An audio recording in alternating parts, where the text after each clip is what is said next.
इंदौर के आजाद नगर क्षेत्र में 7 साल की बच्ची की हत्या करने वाले युवक को स्पेशल कोर्ट ने मृत्यु दंड दिया है।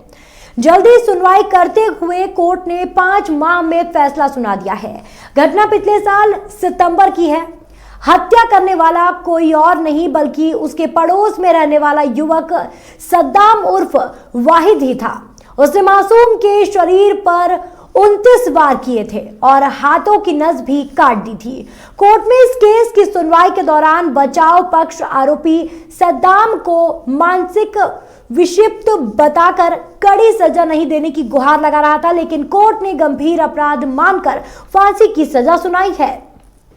पिछले साल 23 सितंबर को आरोपी सद्दाम बच्ची को उठाकर ले गया था। बच्ची बस्ती में खेल रही थी। बच्ची जिस घर में रहती थी उसके मकान मालिक की पत्नी भी आरोपी के पीछे दौड़ी, लेकिन आरोपी बच्ची को कमरे के भीतर ले गया और भीतर से दरवाजा बंद कर लिया। जब तक लोग बच्ची को बचाने आते तब तक आरोपी सद्दाम बच्ची को चाकुओं से वार कर मौत के घाट उतार चुका था। रहवासियों ने दरवाजा तोड़ा तो भीतर बच्ची का शव था और आरोपी चाकू लहराते हुए वहां से भाग गया था। गिरफ्तारी के बाद मामला कोर्ट में पहुंचा तो यह तर्क दिया कि सद्दाम मानसिक रोगी है और वह मानसिक अस्पताल में भी भर्ती रह चुका है, लेकिन माननीय न्यायालय द्वारा फैसला देते हुए आज आरोपी सद्दाम को फांसी की सजा सुनाई है।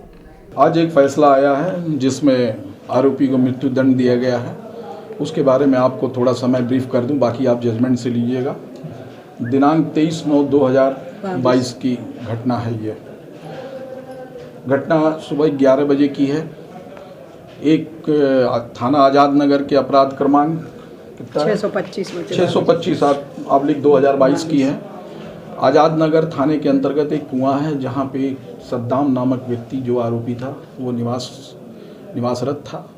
उसी मोहल्ले में एक बच्ची, एक छोटी सी, एक बच्चा, दोनों खेलने के लिए निकले और उनको उस बच्ची को उठा लिया सद्दाम ने और तुरंत लेके भागा अपने कमरे में।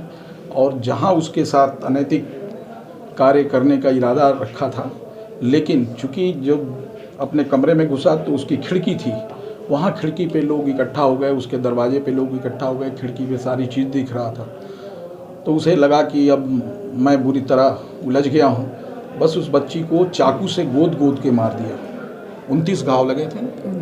29 घाव उस पे लगे थे। इसकी FIR दिनांक 23/9/2022 को ही हो गई और उसमें जो चालान पुलिस ने बहुत तत्परता से विवेचना की और बहुत प्रभावी ढंग से विवेचना की और चालान 7/10/2022 को प्रस्तुत कर दिया।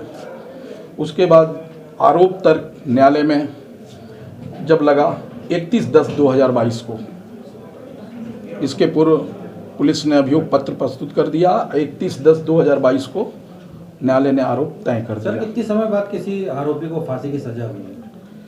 लगभग 4 महीने, 3.5 माह। अभी तक तो कितने समय बाद, क्योंकि इस तरह के अपराध कौन से मामले से इसके पूर्व लगभग 2 साल के बाद, कोरोना के पहले मेरी पोस्टिंग जुलाई 2021 में हुई। तब से कोई फांसी की सज़ा नहीं हुई थी। इसके पूर्व एक हुई थी, कोरोना काल में किसी का नहीं हुआ और उसके बाद ये पहली ऐसी सज़ा है।